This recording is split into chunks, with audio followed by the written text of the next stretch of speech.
ഭൂട്ടാൻ വാഹനക്കടത്തിൽ എന്ത് സംഭവിക്കുന്നു എന്നത് പ്രേക്ഷകർ ഈ സമയം കാത്തിരിക്കുന്ന ഏറ്റവും പ്രധാനപ്പെട്ട വാർത്തകൾ ഒന്നാണ്. അതിനകത്ത് ഇനിയും ദുരൂഹതകളും നിഗൂഢതകളും ഉണ്ടെങ്കിൽ അത് പുറത്തു കൊണ്ടുവരിക എന്നുള്ളതാണ് കസ്റ്റംസിന്റെ ഉദ്ദേശം. ആ നിലക്ക് വാഹനക്കടത്തിൽ മൂവാറ്റുപുഴ സ്വദേശി മാഹിൻ അൻസാരിയുടെ മൊഴി വിശദമായി പരിശോധിക്കാൻ ഒരുങ്ങുന്നു കസ്റ്റംസ്. ഫേസ്ബുക്ക് പരസ്യം കണ്ട വണ്ടി വാങ്ങിയ താൻ കബളിപ്പിക്കപ്പെട്ടു എന്നായിരുന്നു മാഹിൻ മൊഴി നൽകിയത്. കസ്റ്റംസിന്റെ പരിശോധന തുടരുന്നതിനിടെ പിടിച്ചെടുത്ത വാഹനം വിട്ടുകിട്ടണമെന്നാവശ്യപ്പെട്ട് നടൻ ദുൽഖർ സൽമാൻ കോടതിയെ സമീപിച്ചിട്ടുണ്ട്. നടൻ അമിത് ചക്കാലക്കലിനെ വീണ്ടും കസ്റ്റംസ് ചോദ്യം ചെയ്തേക്കും. ആര്യ മോഹനാണ് വിവരങ്ങൾ നൽകാനായി ചേരുന്നത്. ആര്യ, ഓപ്പറേഷൻ ഉംഖൂറിൽ വാഹനങ്ങൾ പിടിച്ചെടുത്തതിനെതിരെ ദുൽഖർ സൽമാൻ കോടതിയെ സമീപിച്ചിട്ടുണ്ട്. അതോടൊപ്പം തന്നെ നടപടികൾ കസ്റ്റംസ് ശക്തമാക്കുകയും ചെയ്യുന്നുണ്ട്. ഇപ്പോൾ മാഹിൻ അൻസാരി ഉൾപ്പെടെയുള്ളവരുടെ മൊഴി വിശദമായി പരിശോധിച്ച തുടർ നീക്കങ്ങൾ ശക്തമാക്കുകയാണോ കസ്റ്റംസ്?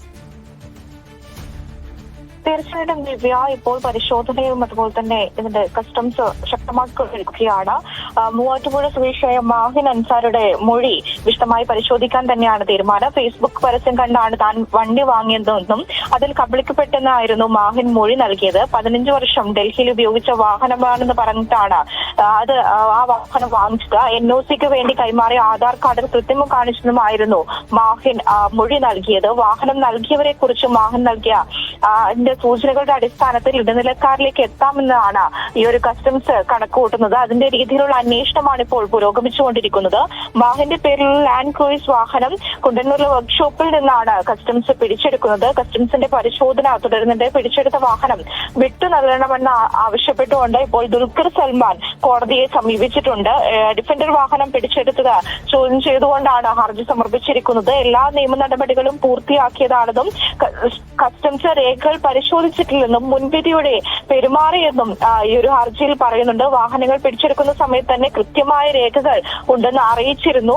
അതുപോലെ തന്നെ തനിക്ക് സ്വർണ്ണക്കടത്ത്, ലഹരിമരുന്ന്, രാജ്യവിരുദ്ധ പ്രവർത്തനങ്ങൾ എന്നിവയുണ്ടെന്നുള്ള തരത്തിലുള്ള പ്രചരണങ്ങൾ ഇപ്പോൾ നടക്കുന്നുണ്ടെന്നും ദുൽഖർ സൽമാൻ ഈ ഒരു ഹർജിയിൽ വ്യക്തമാക്കുന്നുണ്ട്. അതുപോലെ തന്നെ നടൻ അമിത് ചക്കാലക്കലിനെ വീണ്ടും കസ്റ്റംസ് ചോദ്യം ചെയ്തേക്കുമെന്നുള്ള റിപ്പോർട്ടുകളാണ് ഇപ്പോൾ പുറത്തുവരുന്നത്. ഈ ഒരു ഭൂട്ടാനിൽ നിന്ന് ആഡംബര കാറുകൾ വ്യാജ ഉടമസ്ഥ രേഖകൾ ഉണ്ടാക്കി ഇന്ത്യയിലേക്ക് കടത്തിയതിൽ കോയമ്പത്തൂർ കേന്ദ്രീകരിച്ചുള്ള അന്വേഷണവും ഇപ്പോൾ കസ്റ്റംസ് ഊർജിതമാക്കിയിട്ടുണ്ട്. കസ്റ്റംസിലുള്ള വിവരങ്ങളുടെ അടിസ്ഥാനത്തിൽ EDയും പരിശോധന ആരംഭിച്ചിരിക്കുകയാണ്. ദിവ്യ, ഇതിനകത്ത് എൻ്റെ ചിന്ത മുഴുവൻ ദുൽഖർ സൽമാൻ എങ്ങനെയായിരിക്കും പ്രതികരിക്കാൻ പോകുന്നത്? കാരണം ദുൽഖർ നമ്മുടെ യുവ നടന്മാർക്കിടയിൽ വലിയ ഗ്രിപ്പുള്ള, വലിയ ആരാധക വൃന്ദമുള്ള ഒരു നടനെ പൂർണ്ണമായും കരിനിഴലിൽ നിർത്തുകയായിരുന്നു കഴിഞ്ഞ 3 ദിവസങ്ങളായിട്ട്. അപ്പോൾ ഇദ്ദേഹം എങ്ങനെയായിരിക്കും ഇതിനെ നേരിടാൻ പോകുന്നതിൻ്റെ പ്രധാനപ്പെട്ട ഒരു ആകാംക്ഷയായിരുന്നു. അതുകൊണ്ട് തന്നെയാണ് അദ്ദേഹം അതിൽ എല്ലാ നിയമവശങ്ങളും പരിശോധിച്ചാണ് വാഹനം വാങ്ങിയിട്ടുള്ളത് എന്നാണ് കോടതിയെ ധരിപ്പിച്ചിട്ടുള്ളത്. അപ്പോൾ കോടതി ഇനി ചൊവ്വാഴ്ച മറ്റോ ആണെന്ന് തോന്നുന്നു വീണ്ടും ഹർജി പരിഗണിക്കുന്നുണ്ട്. കസ്റ്റംസിനോട് ഒരു വിശദീകരണമൊക്കെ തേടുകയൊക്കെ ചെയ്തിട്ടുണ്ട്.